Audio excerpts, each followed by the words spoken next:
Hey everybody. So, have you ever, got out on the road shortly after having your truck in the shop for, say, an oil change or something, and maybe you're picking up that first load and you got a breakdown, and you get this feeling, boy, that is something that it's a shame that didn't get fixed when it was in the shop last week.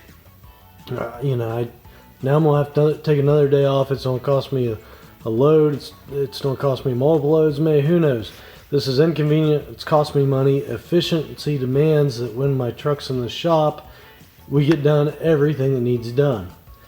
Well, not to brag exactly or anything, but I feel like we don't have that too often with our shop. We got a dedicated customer base where pretty much most of the time our customers only have their truck worked on in our shop, and we've got a lot of customers that have never had their trucks on a tow truck, and in general we don't have all that many guys that aren't able to schedule in their truck to get worked on, rather than hey, I got to get in right now.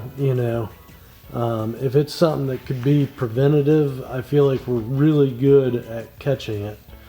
And so I thought maybe it'd be a benefit to you guys if I showed you our checklist for our normal oil change and preventative maintenance.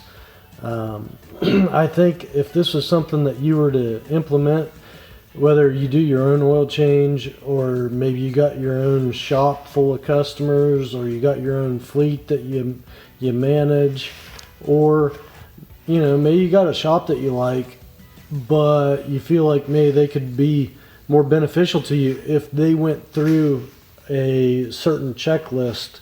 Maybe they would naturally catch issues faster for you and lead to less downtime. So I thought I'd put this video together and share my checklist with you, in hopes that it'd benefit you and make your business more profitable and your life a little less stressful. So here, I'll start going through this list with you. So I use this checklist. We got the whole paper printed out for each preventative maintenance that we do. We grab one of these and I make my bill for the customer off of it. But as you can see, we start out getting the customer name, description of the truck, the VIN number so that it's easy to order parts as we come across stuff. We get the mileage wrote down, so that we got that in our records. Should the customer ever have any issues or questions, hey, when did we do this? How long has it been? I can easily refer back to my computer and let them know, when and what was done. So as you'd expect, the list starts off really simple and what you'd expect. Okay, first is oil change, oil filter, change those.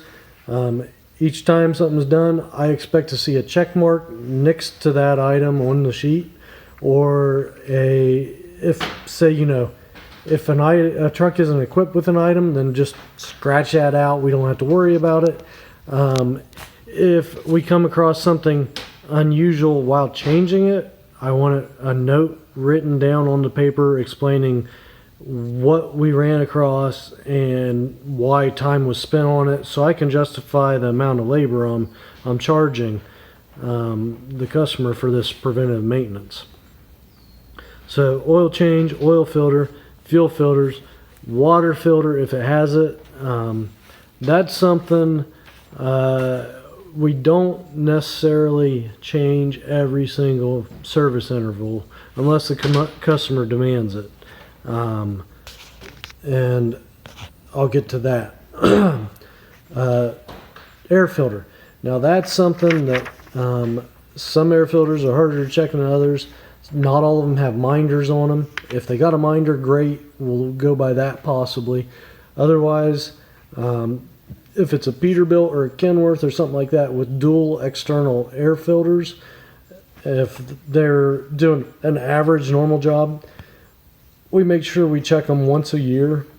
If they're doing a dirty job, like they're a farmer that's always in dust, or if they're excavator or something like that, we might check them, 3 or 4 times a year. And actually, I will say a lot of times, even there, if there's any question, we'll pull the top off of filter housing and pull it out. There are a few that it's a lot of labor getting to the filter, and those will probably refer back to our records more than anything. But that's the pattern we see most often. If it's under the hood, then we're changing those maybe as often as every 3 months, really, on some jobs. But definitely, we tend to see those have maybe half the lifespan of a truck with dual external filters. They just pull so much harder. They pull a lot more junk in with the fresh air, and they plug up faster. Let's see. So then, like you'd expect, check power steering fluid, check the antifreeze. Now when I say that, we check the level, yes, of course, but on top of that, we use test strips that test for how cold it's good to. We always want that, pretty much maxed out here in Ohio. Everybody wants some real good, healthy antifreeze. But it also checks for pH. We want to see that right in the middle at 7. And then we also check the SCA level. And the SCA level is the additive that they add for coolant for diesel engines for the health of the engine. And so when we say coolant filter, actually it's not necessarily there to clean so much as to slowly dose your antifreeze with SCA additives. Well, you don't have to change your filter all the time if your SCA levels in your coolant are in good shape. And if they are in good shape, then no worries. Honestly, a lot of trucks, they've done away with coolant filters, and we've taken them off trucks different times because they're leaking, stuff like that. You can buy that SCA additive from Napa or your local parts store, whatever that, and dose according to your test strips. So that's what we do. Unless the guy has a filter, wants the filter, we do what the customer wants. Check the rest of the fluids. We check our transmission fluid, check our differential fluids. Now, on both of those, you got to make sure if you got an air ride system, your airbags are aired up. I don't know how many times we got guys that they'll service their trucks, sometimes, and then bring them to us sometimes. And you pull a drain plug, and all of a sudden you got a huge puddle on the floor because they checked the fluid with the airbags down and filled it all the way up with airbags down. Then when you lift it up and check it when the air rides up, when where you're supposed to check it, it shifts that housing, and all of a sudden all that fluid's running out. So then we're dumping, maybe half a gallon, 3/4 of a gallon of very expensive oil, $45 dollars a gallon oil into the drain pan. Also, check your steer hub oil every time. While you're looking at your diff fluid, your steer hub, transmission, of course, you want to be checking for metal in the oil as you're doing it. A lot of the newer trucks, the differentials, don't have magnets on the fill plugs. And so when we see that, a lot of times we'll pitch those plugs. And you can buy plugs from Spicer that have a magnet mounted on them. And so we'll replace them with those. That way, if we got a diff that's starting to go out, we know it and have plenty of time to deal with it before it's a real issue. We can give a customer a heads up. He can start budgeting for it. He can pick out what time of year it's best. Because a lot of times it does take a while for them to actually truly go out. Let's see. The next item on my checklist, it's a little out of order. It's grease the chassis. Don't do that yet. You want to first check the U-joints first. You want, there's a lot of stuff you want to check first before greasing. you're not going to be able to tell if a bushing or bearing is getting worn out if you just filled it with grease. It's not going to have the slop in it. So yeah, we'll skip on down to check U-joints. On that, just lay down on your creeper underneath and lift up on that drive shaft. See if you got slop and the trunnions on the joint. You know, if you hear it clunking, you got a big problem. But also, don't just look for movement.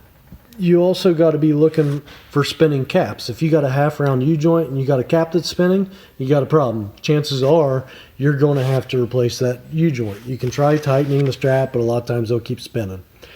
The other thing you got to watch if you got a spinning cap is a lot of times the yoke is junk. There's little nubs that keep the cap pushed into the center of the joint. Well, when that cap starts spinning, then the yoke gets worn. It's hard to see when that happens, but if you get a spinning cap, look at that nub on one side of the yoke versus the other. If one's a little thinner, that yoke's junk. You're just going to keep, having more and more vibration, even with new U-joints, because they're slop. You got to get rid of that. Let's see.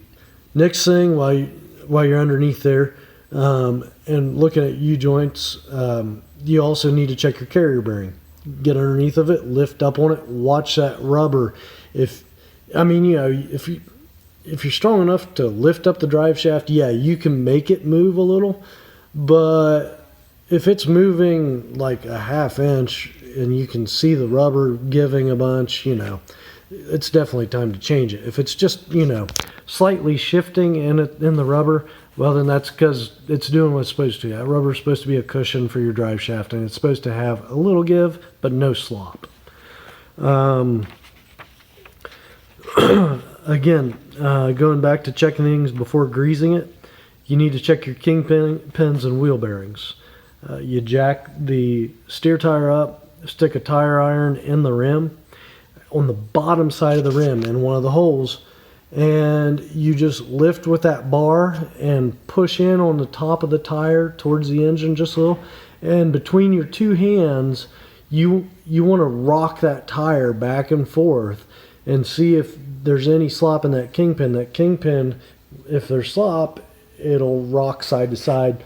Sometimes it's bad enough you can even hear it. It does become a little bit of a matter of judgment, because you can have a little bit of slop and not have an issue. I mean, a little bit of movement, but it shouldn't be much. If you think one side's bad, go check the other, compare it. If you can't tell a difference, then maybe both are bad. Maybe one's, showing a little more wear than the other. Something, well, go find another truck, test it. After you've seen enough of them, you'll get a feel for, if a little bit of movement is something that's a big deal right now or not. Let's see. However, you can feel movement in that wheel, hear movement and everything else, but it might not be the kingpin. It could be the wheel bearings, because that wheel's riding on both the kingpin and the wheel bearings. If it's a wheel bearing and you're rocking it, your kingpin shouldn't be moving. And so the way you tell if it's a wheel bearing or a kingpin, you have another person stand next to you as you're rocking the tire. Have them watch your brake chamber on the steer axle. If that brake chamber is moving, that means your whole knuckle's moving, means your kingpin's loose. If the brake chamber stays still but the tire moves, it's your wheel bearings are loose, but the knuckle's not moving, it's solid still. Let's see. Do that without grease. Grease will cover up a loose kingpin. We check tie rods, drag length, and pitman arm on them. And I'll show you real quick how we do that. Let me grab my pair of pliers to test with. Okay, so you test for tie rods and drag lengths, any end that has a tie rod style end on it, with a big pair of channel locks, and just squeeze. Usually I use two hands, but squeeze and feel for up and down movement. If you have up and down movement, you're getting slop. Ideally, a brand new one won't have any slop at all. You might have just a tiny little bit and be okay, but if you get beyond maybe a 1/16 of an inch up and down play, it's time to start thinking about replacing them. I know a lot of people will grab a hold of the bar and twist it and everything. Okay, yeah. If you got just a bar that's clanking, clank, clank, clank, you know, as you're twisting side to side, you can get a pretty good idea. Yeah, that thing's probably worn out, but you don't know how much. Pulling that that tie rod and compressing it, that shows you where the slop is and how much you got. And then you'll know how dire a situation is, whether you got to deal with it today or not. So next we want to check our pitman arm. The pitman arm, when what we're looking for is slop between the arm itself and the shaft it's mounted on. If that clamp there gets loose, it'll wear the teeth on that and you'll have loose steering. Yeah. So anyway, you grab a hold of the steer shaft, rock it back and forth, and look to see if you see any movement between the two parts there. If you do, on this style, just tighten that pinch bolt up, which we usually take the bolt out, clean the threads really good, put some red Loctite on it, and then tighten it really good. So at the same time you're testing that pitman arm, go ahead and check out your steering U-joint, steering shaft U-joints. And you just rock that shaft back and forth, look at those trunnions and see if you got slop in there. You can see if the shaft isn't moving in conjunction with the yokes. You know, if you can see if there's a delay, if there's slop in there. Let's see. Obviously, we want to check the belts on the engine, check for adjustment, check for cracks, make sure the tensioner is it feels like it's holding tight. Let's see. We while we're underneath the truck, and yeah, while we're underneath the truck, usually I do it when I'm checking U-joints. I check the thickness of all the brake pads and the lips on the drums. Just kind of look over the brake system, make sure don't have any issues there. And also then I look past the brake shoes themselves, assuming it's got drum brakes, and check the wheel seal. Disc brakes, you know, check the pad thickness. There's an indicator on your caliper that tells you if your pads are getting worn out or not, and check the wheel seal on those. Then every service we also adjust the brakes. You know, there's various means and methods of adjusting slack adjusters. Don't get into that today. If you got disc brakes, you don't have to adjust them. So one nice thing there. Then we adjust clutch, or check clutch adjustment. So, you know, we start by checking that we have 2 inches of free lay in the cab. And if we don't, then we know we're going to be adjusting something. When we pull the truck in, we check, just see how it feels on, you know, on the clutch, taking off and everything, how it releases. But we go underneath, we check to see if we got a 1/8 inch gap between the clutch brake and the fork, and if we have a 1/2 inch gap between the transmission and the clutch brake. I'm sorry, I said that wrong, didn't I? Check for an 1/8 inch gap between the clutch and the clutch fork, and a 1/2 inch gap between the transmission and the clutch brake. So if that 1/2 inch gap is off, we adjust the clutch to that 1/2 inch, get our 1/2 inch there. Then if the 1/8 inch is off, or if the 2 inch in the cab's off, that's where you adjust clutch linkage. And we always just hope that we don't have to adjust the linkage, because usually that's kind of a pain. Then every service, we got a fifth wheel tester. We'll throw it on the fifth wheel and adjust the fifth wheel if need be, but make sure it's tight, working smoothly, releasing well, latching in all the way like it should. We go over all the lights on the truck, fix any of the, marker lights or any of the, need to have headlight, tail light, turn signal, all that stuff, load lights. We check tire pressures all the way around the truck. We check our axle vents to make sure they're not plugged or aren't broken off. If they're broken off, you're going to get water in your diff, obviously.